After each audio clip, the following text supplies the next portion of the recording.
ॐ सहना भवतु सहनौ भुनक्तु सह वीर्यङ्करवावहै तेजस्विनावधीतमस्तु मा विद्विषावहै ॐ शान्तिः शान्तिः शान्तिः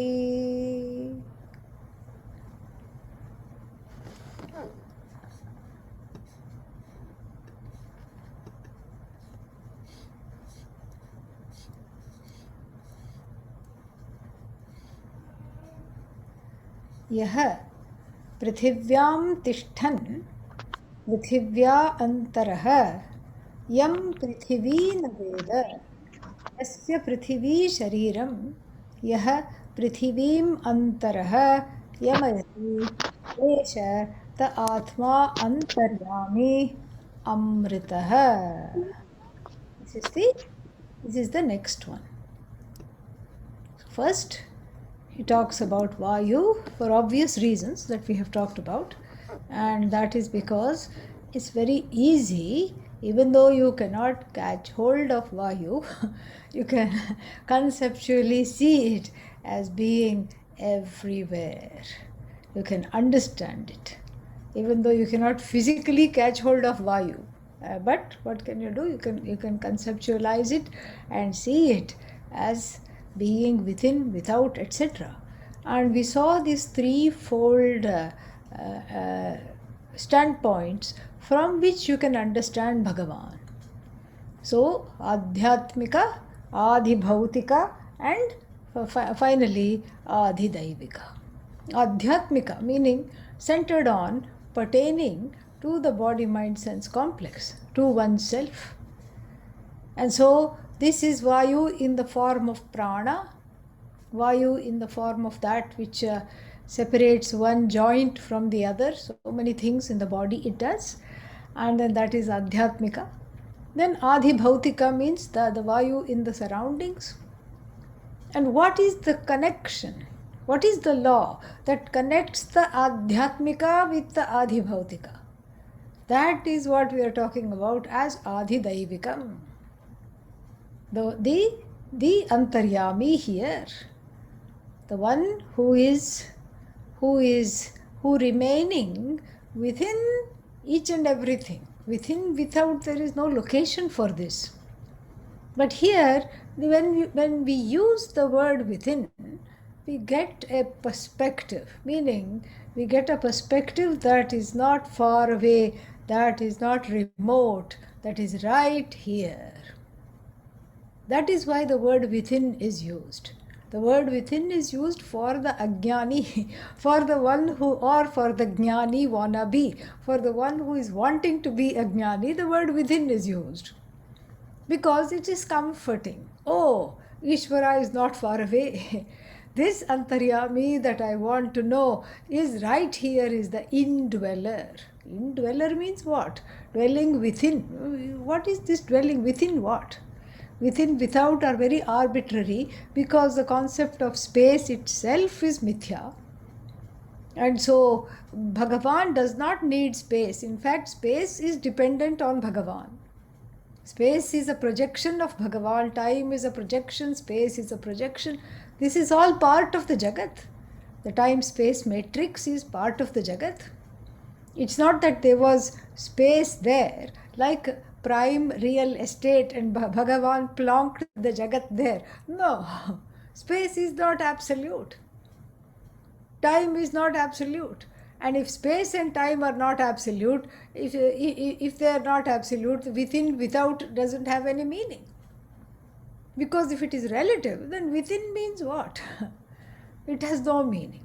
But yet, the Upanishad, so kind-hearted she is, she goes along with the human ignorance.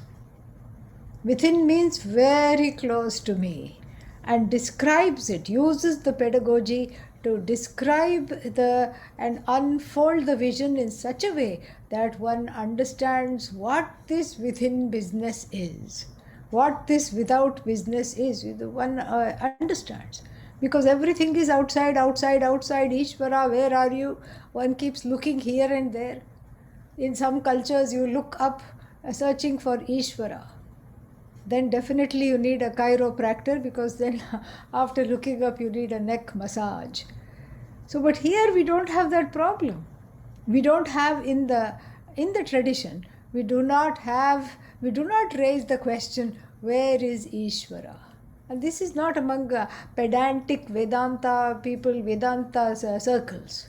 You go to the rural areas and you ask anybody, you ask somebody plowing the field who has never even heard V for Vedanta, you ask some of the women winnowing the grain, where is Ishvara? And they will look at you from top to down. They will say, where are you from? First say that, because you don't look like you are from here. And the answer to that question is, where is Ishvara not? Where is Ishvara not? The whole culture is Ishvara. Everything is Ishvara. There is zero distinction between the sacred and the secular, because everything is sacred. That which in the West is seen as, say, secular is actually sacred. There is only one thing, and that is sacred. And so we don't make this distinction at all. So all the all the things that are used, for example, in the production of various things, like a newspaper printing machine, it will have 3 vibhuti lines, and then they will have a big chandan blob in the middle, and then inside will be some vermilion. So you even go to a kiosk, like a small little shop on the wayside, it will have little vibhuti lines. When it was inaugurated, and then every year, it is, the Bhagavan is invoked in it, and it is prayed. That Bhagavan in the form of that which is, which is the 4 walls of this little kiosk, that Bhagavan in the form of this kiosk and this name, who is blessing me. And even the fruit seller, the vegetable seller, pushing a cart down the residential block of streets, will have some, will have prayed to the cart, not to the cart, to the Karta called Ishvara, not to the cart, to Ishvara in the form of the cart. This is the culture. And so when Ishvara is everything and everywhere, the word Antaryami in a sense is moot. Why to say Antaryami? Because the Upanishad goes along with one's own limitations. Because you see, an effective teaching is that which approaches you where you are. And if in the heart there is a distinction, within, without, etc., if that is where one is operating, the Upanishads should see that and come to your aid. And that is exactly what is happening here. The Upanishad comes to our level and sees this and says, okay, the dearmost, innermost, that is what is Ishvara. Like this, we have many words. Pratyagatma. Pratyak means within, innermost. That Atma which obtains as the, what is that called? Sakshi, witness.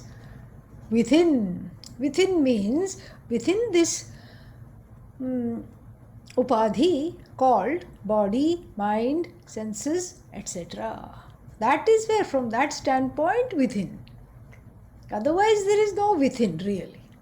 So this Antaryami here is not just within this body, mind, sense complex, it is within all bodies, all minds, all senses. That is Antaryami, Samashti. So the name and form is nothing but a little home or a big home for the Antaryami. That's what it is. You take an elephant, and that which makes the elephant move, Antaryami, that invisible power, that force, untouched by anything, which causes the elephant to move. So the elephant moves, the ant also moves. And then the ant also has what? Antaryami, causing the ant to go in a very busy way. It keeps going, crossing all the obstacles. Where it is going, God only knows, but it is going somewhere. Sometimes a whole line of them are going, they're keeping something in their mouth. Sometimes they carry the eggs and put it to a safe place. And they're all going in a single file. And here we cannot even stand in line properly without, falling on one another and without cutting the line, especially in India. COVID or no COVID, there is no line discipline. We have to learn from the ants how nicely they go in line. The one that is the eighth one doesn't think I have to be first. Shoo, shoo, shoo. No, it knows its turn will come and everybody is going, I'm also going. Very, very nice. And so that which makes the ant move in its own way, Antaryami. So is there a baby Antaryami there and a big Antaryami in the elephant? No. It's the same Antaryami, no size, no shape, no form, as though takes on the form of anything that it animates, anything that it as though inhabits. This Satchidananda Atma as Antaryami, anything that it inhabits, anything that it pervades, it as though takes on that particular upadhi. Upadhi means size, container, etc. It as though takes it on, and we have, Antaryami taking on the size of the ant. We have Antaryami, and we have to put as though there. We have Antaryami as though taking on the size of the elephant. Same Antaryami, no difference at all. Absolutely no difference. Same Antaryami here. Everywhere Antaryami, Antaryami, Antaryami. Just fascinating. Just so wonderful. And then, so after having talked about this Vayu as the string that connects the worlds and as that which supports all beings, and when this Vayu withdraws, the person is declared to be dead. When the Vayu withdraws from the brain, the person is brain dead. When the Vayu withdraws from the lungs, the heart, the heart stops beating and the person is gone and the limbs are loosened. Srams means to slip, to loosen. In fact, Arjuna says this in the first chapter. Gandivam sramsate hastat. The Gandiva, the bow that I am carrying, is slipping away from the hand. Srams, to slip. So then, the next one he takes on is earth, the next example. Because what does, let us see what he says. He says, evam etat yagyavalkya antaryaminam bruhi iti. He is not off the hook. Yagyavalkya is not off the hook. Evam etat means, okay, you know a little bit. Further, continue. Chalu rakho. Keep on talking. Don't stop talking. Let's see how much you know. Bruhi, tell more, say more, say more, say more now, say more now. Tell some more. Let's see what all you know. And then Yagyavalkya in response to says, O Gautama, and this is the Yam Prithivyam Tishthan. So that which Prithivyam in the earth, that remaining in the earth. Tishthan means remaining. It's a present participle. Remaining in the earth, Prithivya Antaraha, and but who is not the same as the earth. Yam Prithivi Naveda. And the earth has no clue that there is this indweller powering it to produce food, to produce plants, and to sustain all the beings, to sport bodies of water called oceans, rivers, lakes, creeks, etc. to have mountains, to be adorned with mountains. The earth has no clue. And yasya prithivi shariram. And so, what is the body of this Antaryami?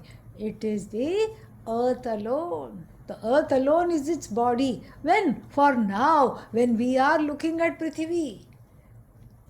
Just like when we were looking at the elephant, the body of the Antaryami was what? Elephant Antaryami. Antaryami qualified as it were by the Vishishta. Vishishta means as though conditioned by this elephant body. Then when we are looking at the example of the ant, then what is the Antaryami? That's why the word ant, and if you write Antaryami in English, what are the first three letters? Ant. See, so many parallels we get.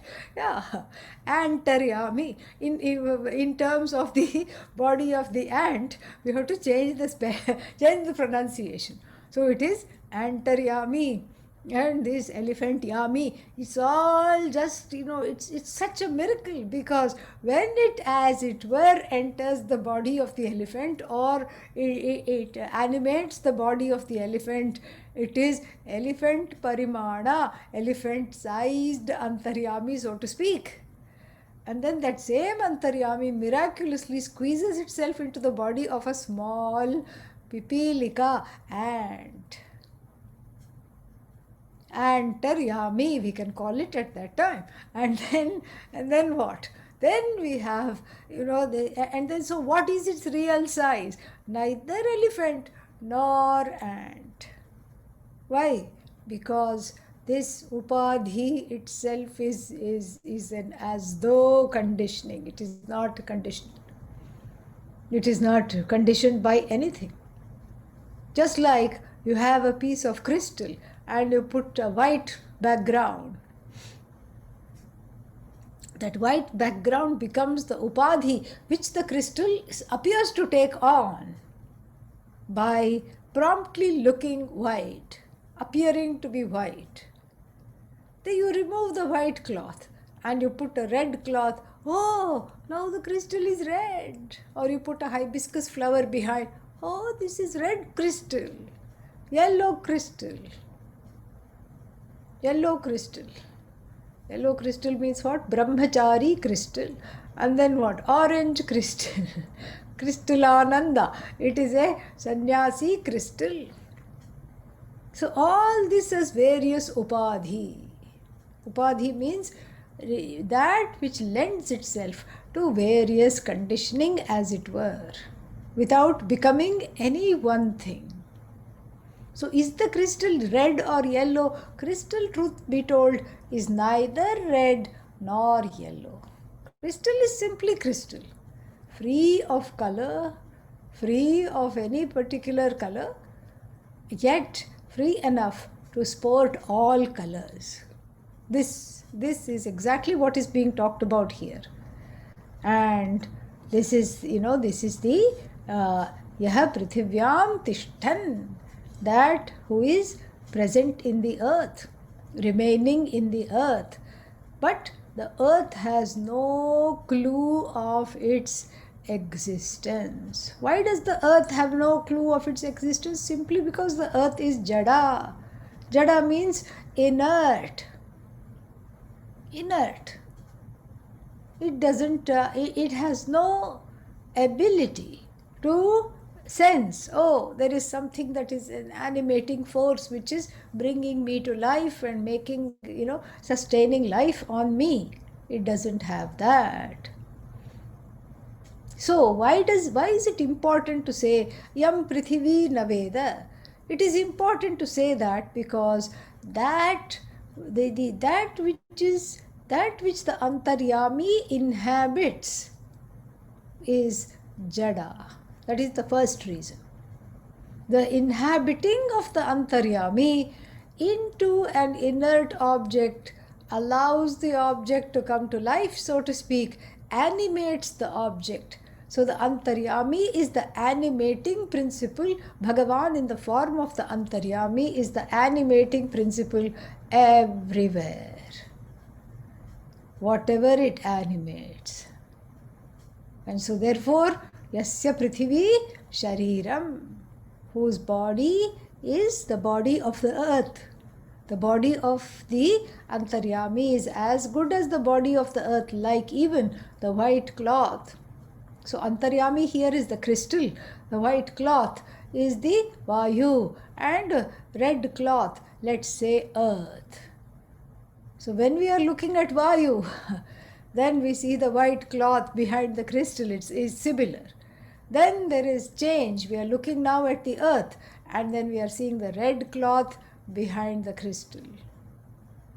Then, and Yaha Prithivim Antaraha Yamayati, the one who regulates, rules all the actions of the earth.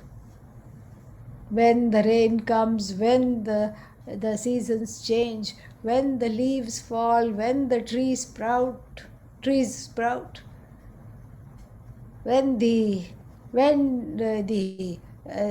does the food grow? How does the food grow? All this Antaryami. And what is this Antaryami? Amritaha, immortal. This is again for the student. Immortal means what?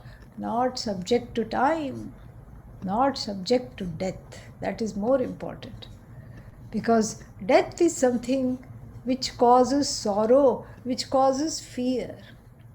And here, by pointing out that the Antaryami is Amrita, then it becomes very, very, very distinct. It becomes distinctly clear that this Antaryami is not subject to time, not subject to decay, not subject to death. The earth may come and go. Things on the earth finite, earth itself finite. The one who is inhabiting the earth to make the earth what it is, where the rivers flow and the trees grow, that is the earth. Amazing. Because, you know, when the astronauts go to space, sometimes they go to space station and then they see the earth and they say that it is just so amazing because nothing is like that earth. Everything else is grey, dark. Here it's a iridescent blue ball, like a marble, blue and white. White is from all the gases surrounding the earth. The gases and water vapor and everything, but in between you see that blue of the oceans. Then you see you cannot take life on earth for granted. We cannot take the earth for granted. We cannot take our actions for granted. Our actions that harm the earth, from overconsumption, from leaving, what is that, big, some kind of footprint, carbon footprint behind. That is all we see. And whoever sees this blue ball, they write about it, they talk about it. The astronauts talk about it and say that they are deeply transformed by the beauty, the majesty, and that luminous iridescence of this ball that they see from far. And there is a sense of awe. Oh, that is my home. That is where I have come from. That's where I live. This is amazing. They are moved, sometimes moved to tears by just seeing the majesty of it all. What are they moved by? What is it that touches them? Not the earth, but the fact that it is run so flawlessly. The presence of the Antaryami brings about that awe, brings about those tears, brings about that makes the heart open. Very, very beautiful. So this is basically, he talks about the earth as the second one. Interesting. Vayu always moving. earth always stationary, at least from the standpoint of where we are? Yes, we hear in the geography books it takes one day to rotate around its axis and 1 year, 365 days to rotate around the sun. It too is moving. Earth is not stationary. But from our standpoint, it is the most stable thing. I can jump, I can run, I can fly, and the earth is still there to receive me. It is the same. So it's interesting. So he takes one example of a moving bhuta. Bhuta means element, and then he takes another example from the standpoint of the experiencer, the one who is on earth, all the people, all the beings. From our standpoint, he takes the unmoving earth. So it's not that the Antaryami just animates moving things.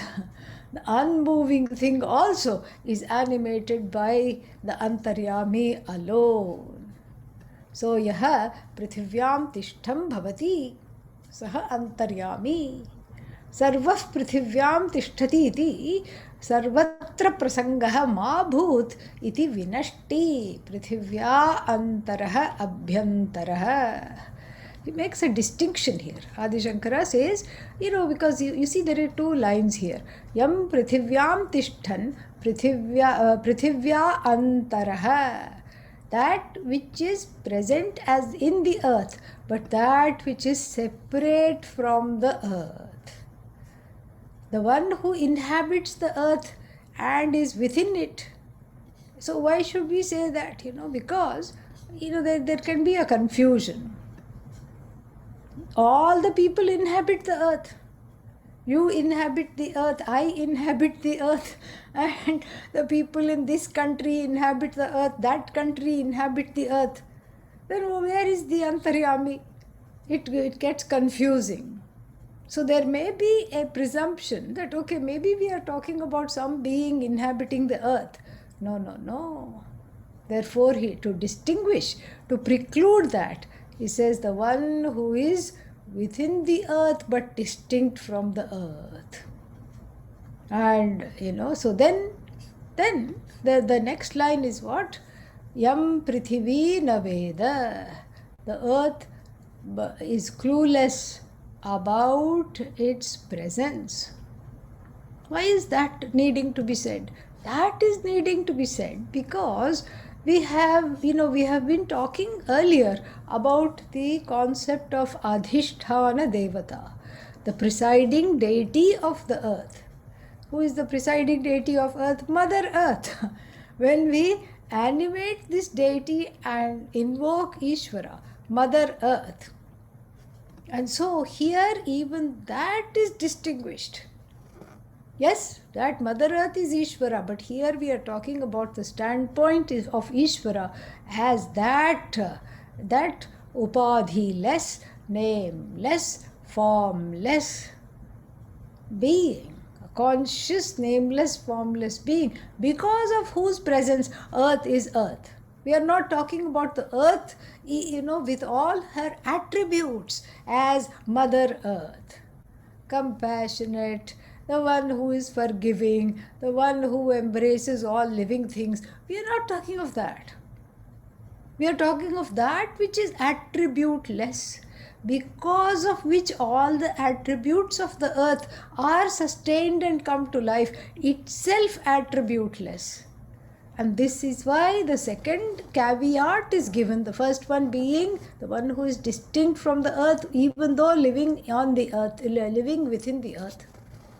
And the second caveat here is the yam prithivi naveda. Because otherwise we can confuse it. Tatra etat syat, Adi Shankara says, prithivi devata eva antaryami iti aha. So there could be a confusion. We could take this Mother Earth as Ishvara. Yes, Mother Earth is Ishvara, but Ishvara is not just Mother Earth. He is also Father Sky. He is also Mother River. So many things. So you can't take it as one thing. And so, therefore, yam antaryaminam prithvi devata api na veda. Meaning, even the Mother Earth is unaware of whose presence. Even this Adhishthana Devata as Earth is unaware, whose presence is not completely understood. Unaware means she is he, but he is not she. He is not only she. That is what we have to see. So, unaware as a distinct entity. And so that is something so wonderful. So the earth knows, the earth, we may think that this is the deity identified with the earth. So therefore, whom even the Adhishthana Devata does not know as a distinct entity indwelling her. And why does she not know? Because Yasya Prithvi Shariram, read the next line. Because whose body is the earth alone. Yasya Prithvi Shariram. The body means what? The body the body and the organs of this deity of the earth are the results, of the samashti karma. How did the earth come into being? Because of the karma of all the jivas. It's a product of karma. Earth is a product of karma. Vayu, earth, etc. And so, and even if we take it as Mother Earth, that Devata identified with the earth is also a product of karma, exalted karma here. And then, they are, so that body of the earth constitutes the body of this inner ruler, with one big difference. The earth so the Jagat is because of the Jiva's karmas. Jagat is part of the earth, is the Jagat. The other way around. Part of the Jagat is the earth. And then, so the body of the Antaryami is the body of the earth, with one big difference. Earth is a finite product of the Jiva's karmas. And then, what about the Antaryami, whose body is not conditioned, who is not affected by the karma of the earth or the jivas living within the earth, on the earth, etc. This is very, very nice. Very important to know. One is still within that finite time space matrix, and the other, the one that is indwelling it, no past actions, ever unconditioned, ever free. And so, because that entity, who is that entity? The Antaryami, by nature just goes on inhabiting, as it were, goes on animating everything. The bodies, all the bodies are his own body. Why? Because he has no specific body. That is why it is Yasya Prithvi Shariram. And that is why everything on earth follows certain cycles.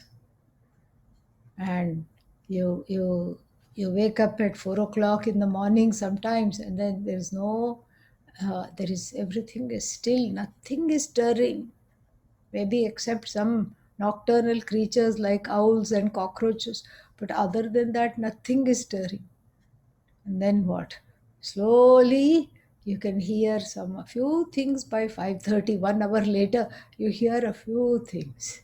Then by 6:30, few more things.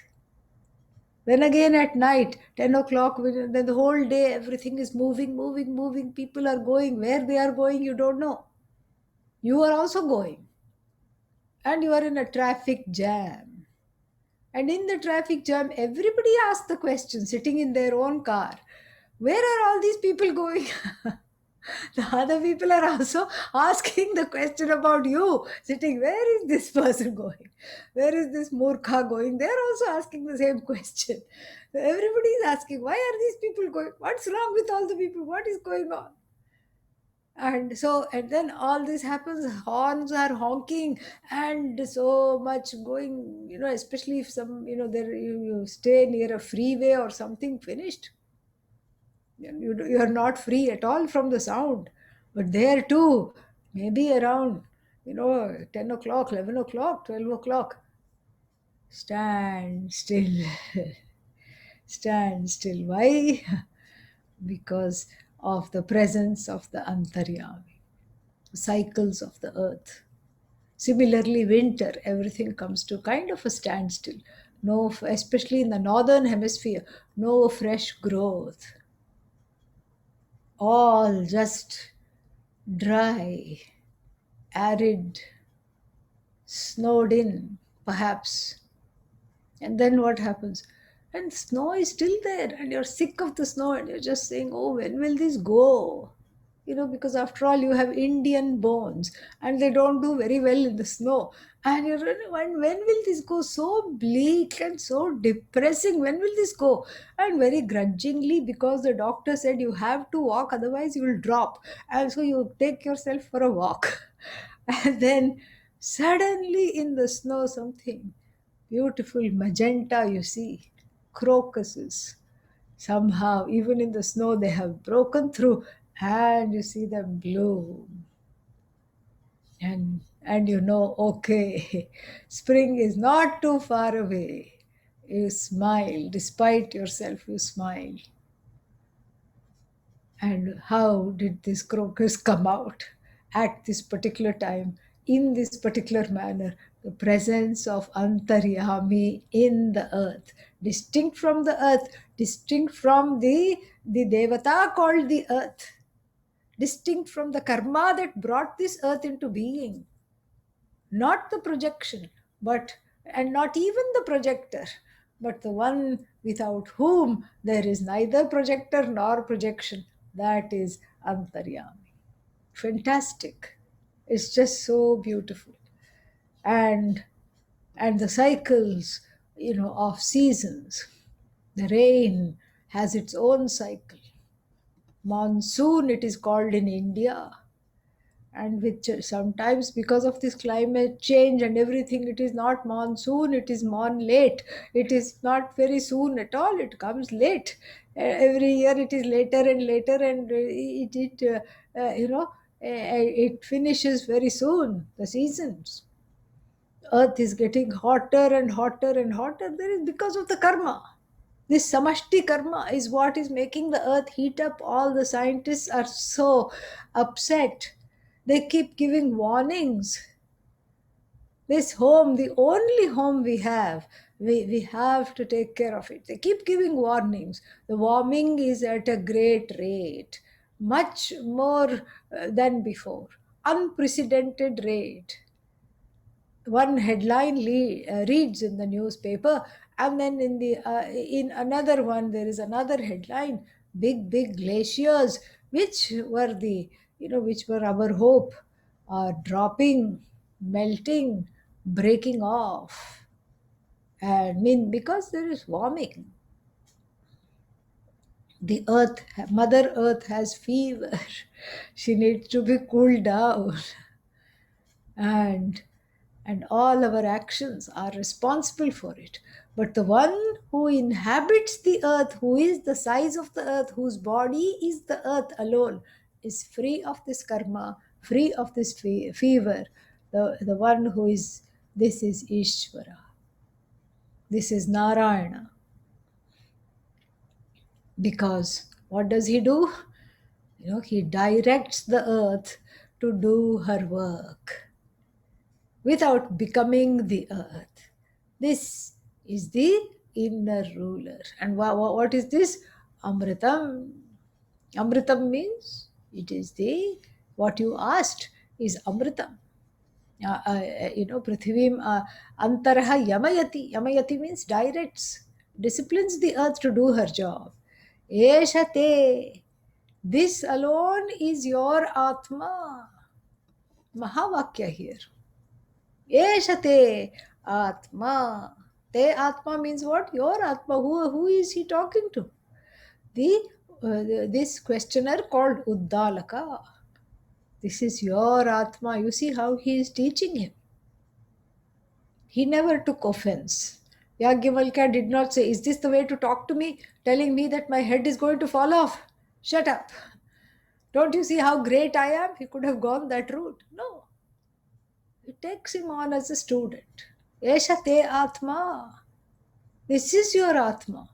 This is my Atma also, not your Atma. When I say your Atma, it means my Atma also, he says. In fact, Adi Shankara specifies that in the Bhashya. This is your Atma, this is my Atma. And what is this Atma? Antaryami. That Atma of the ant, the Atma of the elephant, the Atma of the cloud, the Atma of the crocus, the Atma of the tree, the Atma of the Vayu, the Atma of the earth. All that is Antaryami.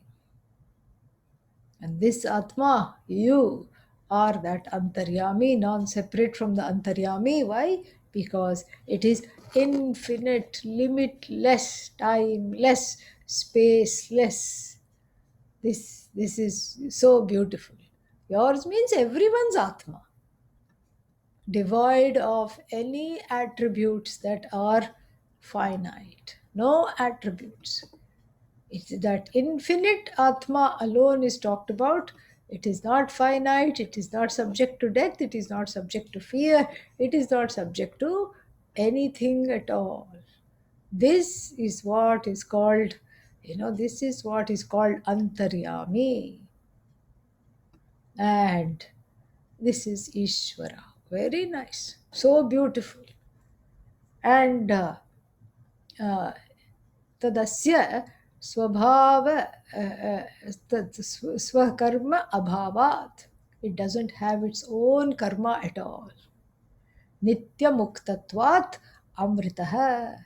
It is always free, therefore it is infinite, therefore limitless, therefore not subject to death. But then why is it going and sitting inside the earth? Well, it is sitting inside you also. That's the point.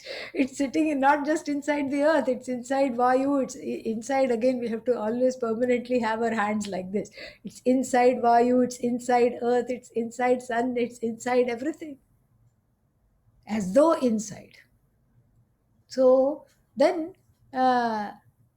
it doesn't have any particular body, because the body is the product of karma. You see, very nice connection Adi Shankara makes here in the Bhashya. Why doesn't it have its own body? It should have its own body. What is the body of Antaryami? Body of Antaryami is your own body. Mind of Antaryami is your own mind. But why is it so? Why can't it have its own body? Because all bodies are the product of karma. Unless Ishvara takes on a body, then it is called avatara, which is free of karma. And this is what, Bhagavan declares himself to be at the request of Arjuna in the 4th chapter.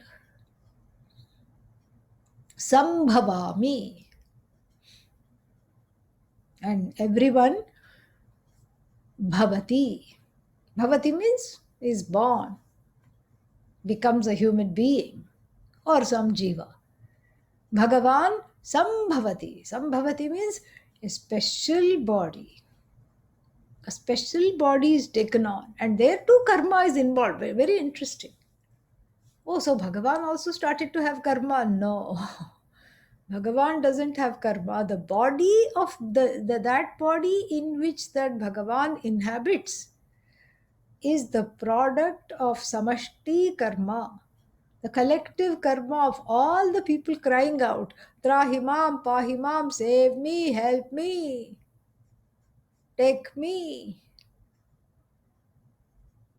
do something. Where are you? This is the prayer of masses of people. And that prayer is magically becomes the body of Bhagavan, and it lasts for a little while, and that body comes, in that body is not subject to further karma at all. That body is there for a short while, until whatever the people prayed for, they get. The karma phala is gotten. So, Lord Krishna here doesn't have karma. The body of Lord Krishna is the product of the collective karma of humanity, who were praying for the Lord to come and save them. That is what it is. Very, very beautiful. And so, therefore, this is so. Adi Shankara says something very beautifully. So, even though Bhagavan doesn't have karma, Bhagavan has a particular swabhava. This Antaryami in the form of a Bhagavan has a particular compassionate nature. Parartha kartavyata. Always helping, always animating other beings. परस्य यत् कार्यं कारणं च तदेव अस्य न स्वतः. Doesn't have any agenda, doesn't have anything to do, doesn't have any karma. So the karma of the earth, the actions of the earth become its actions. The body of the earth becomes its body for the time being. And but it is the body of the earth is the Antaryami's body, but the Antaryami is not the earth alone, because then Antaryami will be only the earth, means it becomes finite. And so therefore we say Yasya Prithvi Shariram, whose body is the earth. Devata Karya Karanasya Ishvara Sakshimatra Sannidhyena hi Niyamena Prithvi Nivritti Syatam. So beautiful. So, Sakshimatra Sannidhyam Asti. Sakshimatra Sannidhyam means a kind of an association. Sannidhya, association. Here again, association comes in inverted commas. What kind of an association is it? It's an association in the form of witnessing. Witnessing. It's not participating, it's just being. And being is in the form of witnessing, because that it is an all knowledge being, this Antaryami. So by nature it is just the witness. Ya idrig Ishvara, this kind of an Ishvara. What Adi Shankara says, Narayanakhya Prithvi Devatam Yamayati Niyamayati स्वव्यापारे अन्तरः अभ्यन्तरः अभ्यन्तरस्तिष्ठन् एष ते आत्मा ते तव मम च सर्वभूतानां चेत् उपलक्षणमात्रम् एतत्. Very beautiful. So he says that which is within, this is like Narayana. That's why Bhudevi is his consort. You look at Narayana, Vishnu, Bhudevi is his consort. Bhu means Prithvi. Why? Because he, as Antaryami, animates the earth, allows her to do her job, allows the Adhishthana Devata to do her job, allows everything to be, and as though sitting within. And that is, that is your Atma. Why just your Atma? Mama cha, my Atma also. Sarva Bhutanam Chet. Every being, the Atma of every being is this Antaryami. Yaha Tvaya Prishtaha, that which was asked by you. It was not asked. Yagyavalkya is being polite. It was demanded on the pain of the threat of death. But still, Yagyavalkya, polite as he is, that which you was asked by you is this. Amritaha sarva samsara dharma varjitaha. There is no samsara which even touches. Amritaha means Teflon like Atma. Atma that is untouched by anything. Nothing, no samsara, no dukkha, no fear, no nothing. This is what is the earth. This is what is the is Antaryami in relation to the earth. You see how wonderful. When we talked about Vayu, some similar things were given, and we could see how that Vayu, in the form of Adhideva, Adhibhuta, Adhyatma, we could see that. And here too, this Prithvi itself is a goddess, Mother Earth, from the standpoint of creation, from the standpoint of the created manifest universe.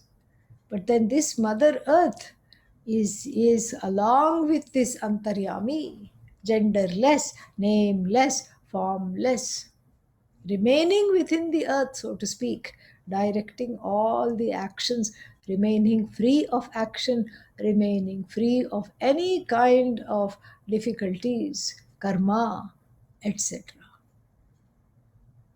You see, this is something which is important to understand completely. For this, we'll take a little trip to the Bhagavad Gita.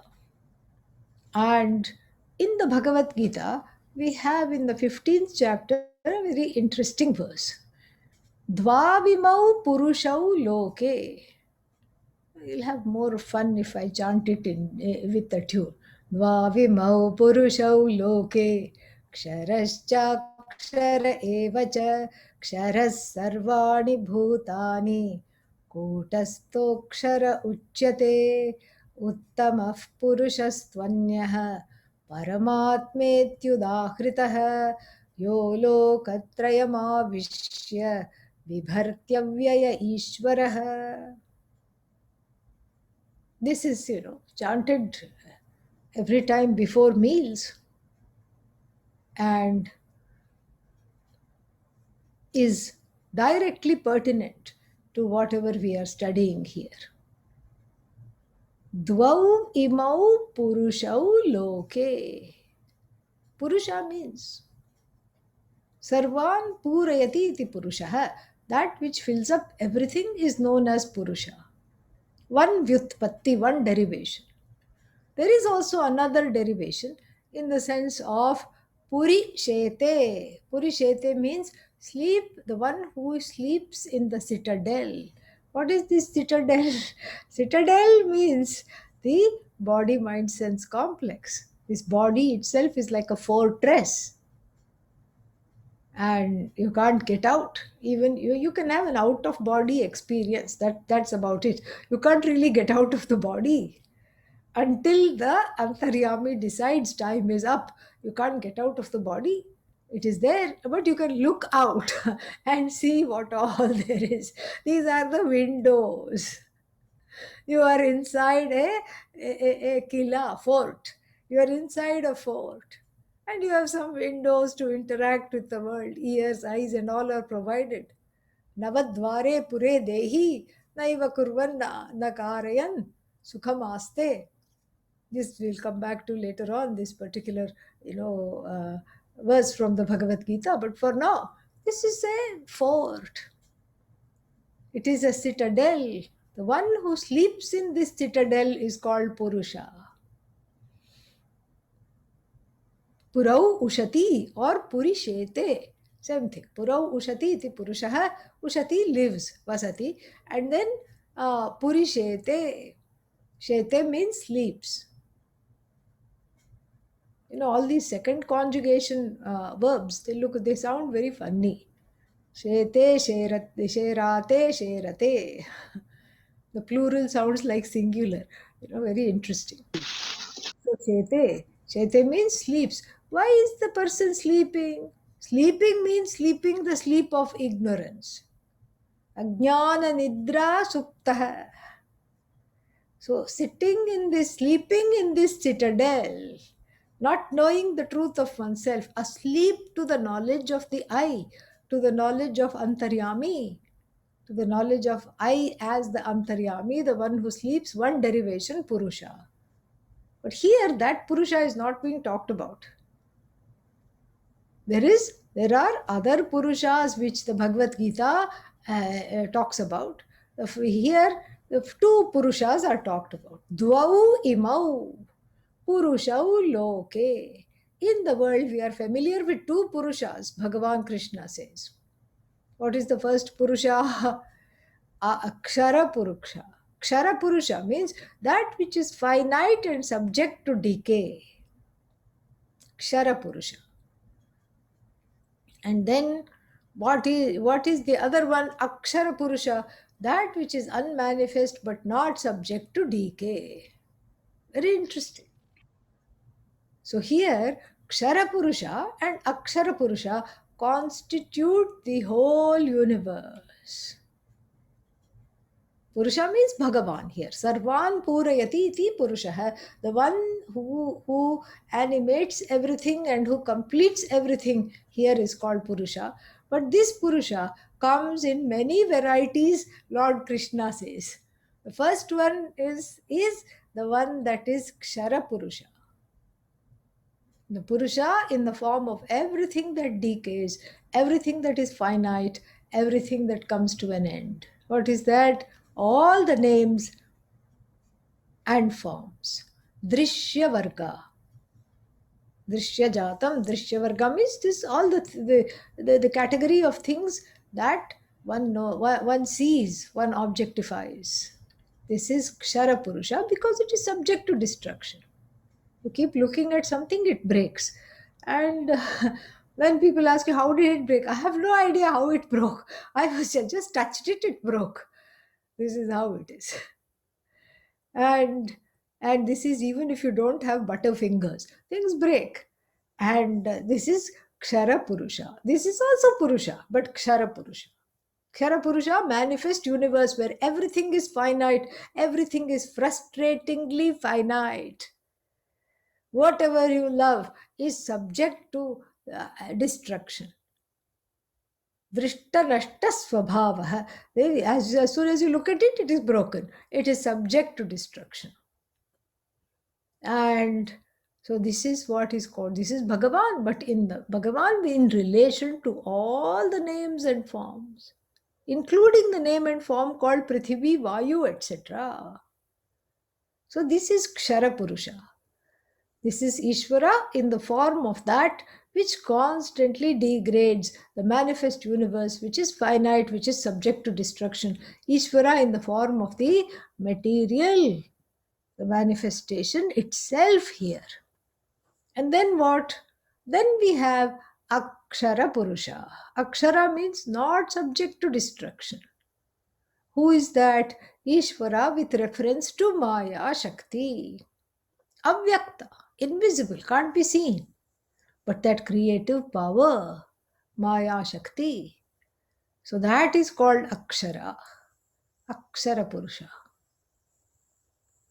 So then these two Purushas comprise the manifest universe.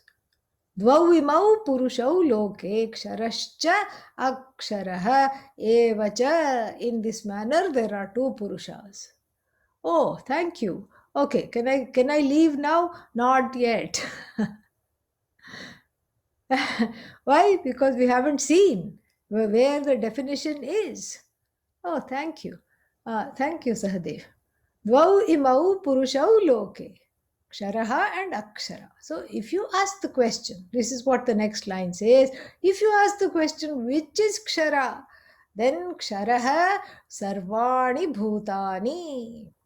All the things that we see, perishable, perishable, Nashvara, subject to destruction, subject to finitude. And then finally, what? Then the other one, Akshara Purusha, is called Kotastha. See, the word Kotastha is very interesting because it has a very, very involved meaning, which is, and at the same time, it's a very interesting meaning. And how come it is an interesting meaning? It's very interesting meaning because Kuta means anvil. Anvil. Well, these days people don't even know the meaning of anvil. What is this anvil? You see this in the street corners in India. The cobbler sitting in the cobbler's pose which is a very good asana for kidneys, etc. we hear. And then so the cobbler is, has having this big kind of a iron yantra, a kind of a instrument with various projections, and you are hobbling and dragging yourself with one chappal shoe broken, sandal broken, and the other one is on the feet, foot, and one is already broken, so you drag yourself there. No words are exchanged. He looks at you. He gives you a little piece of wood to stand on because you don't want to stand on the street, and then he gets to work. And then when he gets to work, you see all these projections, you're fascinated. What is this? What does this do?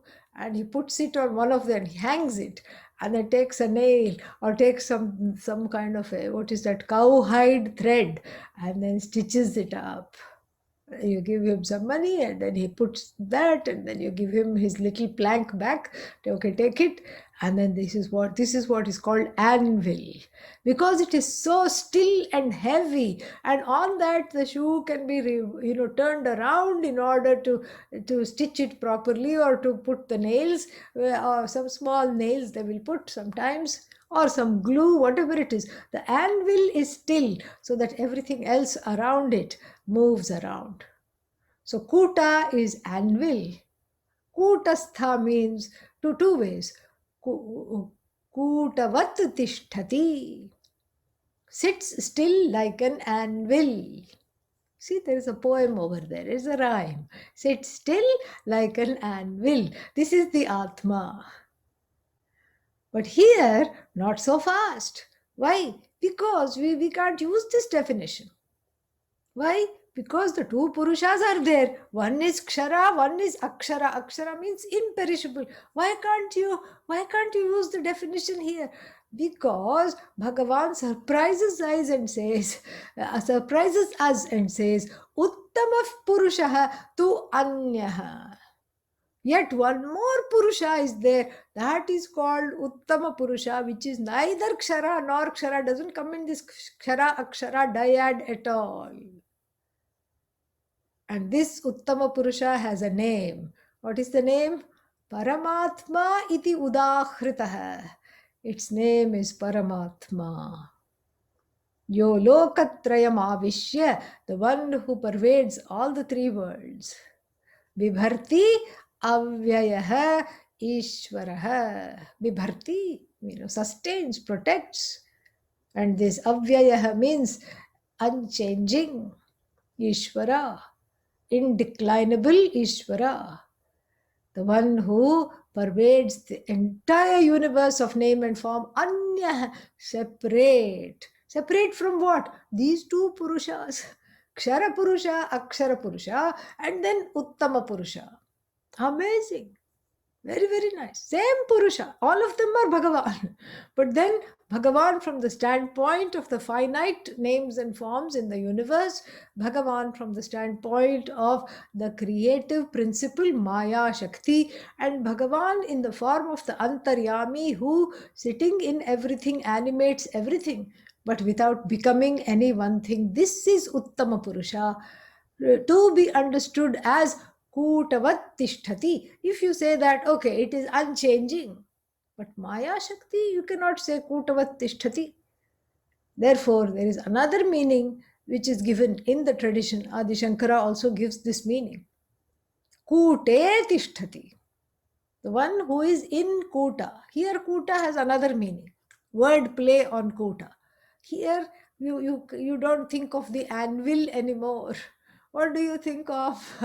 You think of Kuta as Kutilayam Gatihi. Kutilayam Gatau Tishtati. Kuta means a mess, a kind of a maze, a kind of a big mess. And the one who sits in that mess and orders that mess around, and makes it messy for everyone. This is Maya Shakti. So therefore what? This Ishvara, of course, that is also Ishvara, that the finite is Ishvara, Akshara Purusha, that which never, the Maya Shakti never comes to an end. Maya Shakti is with Ishvara. Ishvara doesn't come to an end. How will Maya Shakti come to an end? Therefore, Akshara. So that also is Ishvara. But the Ishvara that we are talking here is Uttama Purusha. Uttamaha Purushaha tu Anyaha. Whereas this Purusha is Anya. This is Paramatma. This is the one that animates everything without becoming any one thing. You see, in Sanskrit grammar, the first person is called Uttama Purusha. What you call first person? When you say Aham, I, Uttama Purusha. This is the vision here. The vision that is aligned with the grammar. That Uttama Purusha has to be you. It cannot be other than you. It is you alone. Cannot be outside of you. Because what is this Uttama Purusha? The conscious being that, as it were, indwells this body, mind, sense complex in the form of the witness. Sakshi Rupena Bhasate. And that Sakshi, that which obtains as the witness, is you. Therefore, it is that Antaryami alone, because you are self conscious, conscious of yourself, and everything becomes evident to you. You don't become evident to any other body. You are the only sentient, conscious, awareful being that there is.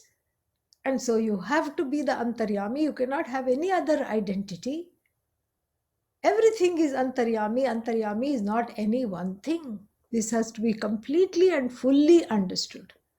And if this is understood, then the everything becomes this, the rest of it becomes very, very easy. And so this threefold representation in the Bhagavad Gita is very, very helpful here to look at Vayu, to look at Prithvi, and to look at this concept Antaryami, to look at Ishvara from the understanding of Antaryami, to look at that. Very, very beautiful. Absolutely, very well done, really. And so, so when we talk about the earth, when we talk about fire, and he goes on and on, he talks about earth, then because he's coming from the subtlest to the grossest. So Vayu, very subtle, Prithvi, gross. Then he talks about the mind, then he talks about the body, then he talks about the senses. Keeps on talking, keeps on talking. Yagyavalkya says, oh yeah, yeah, you did good there, shabash. Little more you can say now. Let's see if you really know. Let's see if you really know. Say a few more things. Say a few more things. So this kind of a distinction is there in the Bhagavad Gita because it is there in the Upanishad. The Upanishad just borrows, the Bhagavad Gita just borrows from the Upanishad. Elsewhere too, in I think the 5th or the 6th verse of the 7th chapter, we find the same thing. Apara Prakriti and Para Prakriti. Same. Apara Prakriti means that which is not the lower Prakriti and higher Prakriti. There is no lower, higher Prakriti from the standpoint of the manifest universe. That which is subject to death, decay, ending, finitude. And Prakriti from the standpoint of the cause never dies. Prakriti from the standpoint of the effect. So Bhagavan has many upadhis without really becoming any one of them.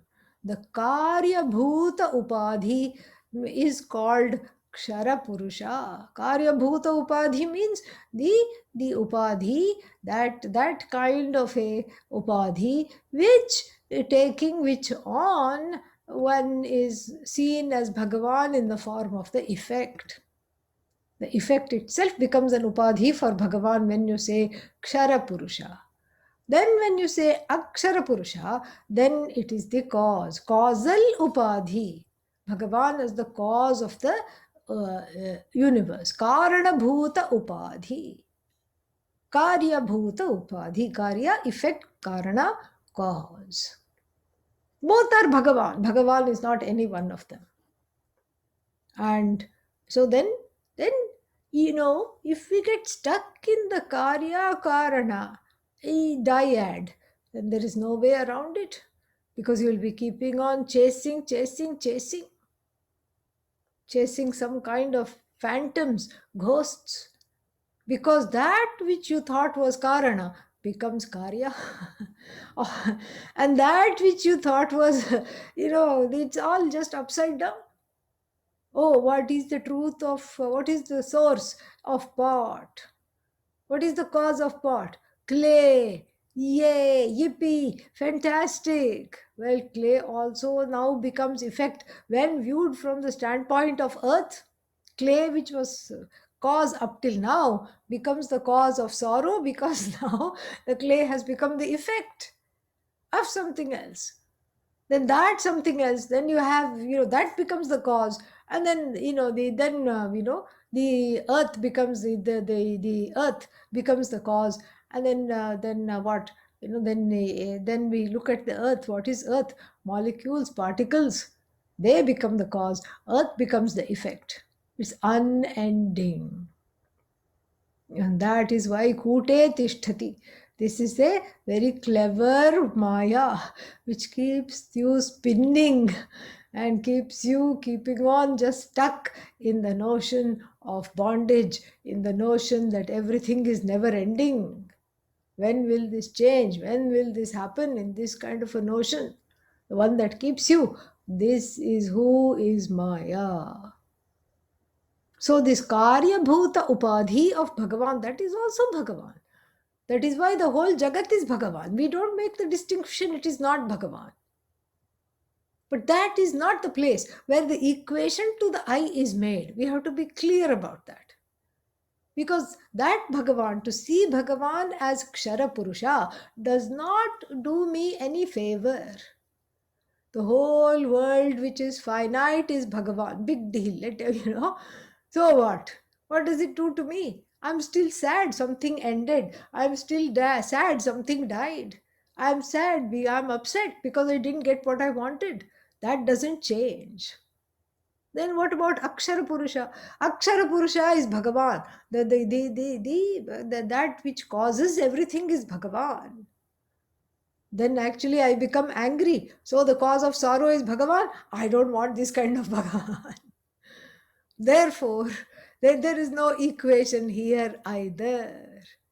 Because even if you see Bhagavan as the cause, suddenly there is a reverential attitude, there is Dvaita there. Oh, Sarvagya, Sarvasya Karta, the cause of everything. Help me, save me. There is duality.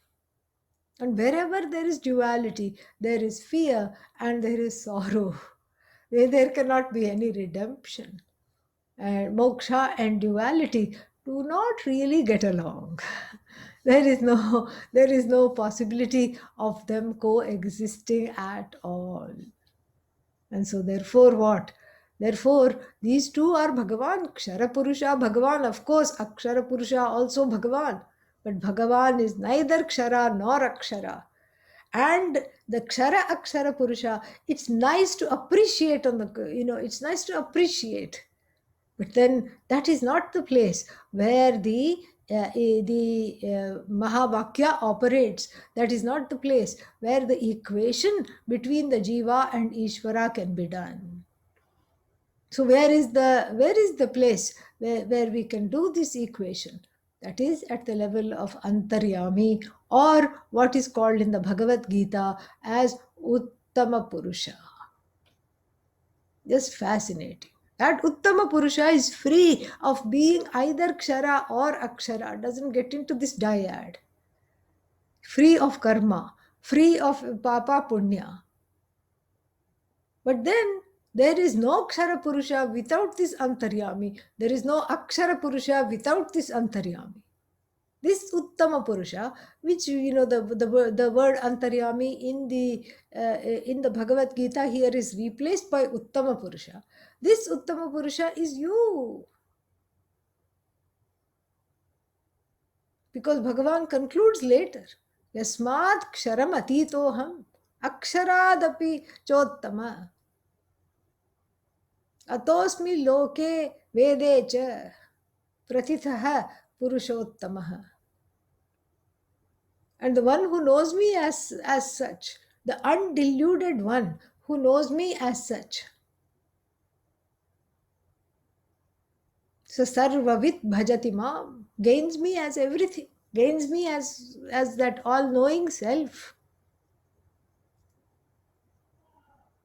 Sarvabhavena bharata. This is why it is called a knowledge that is not very easy to understand. Guhyatamam shastram. Because we have to see where that equation is made.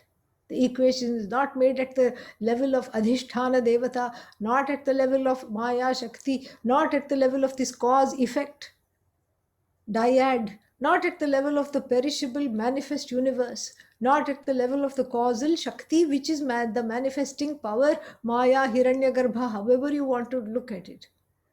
But it is made at that where that animating factor, that animating principle, because of whose presence everything shines beautifully.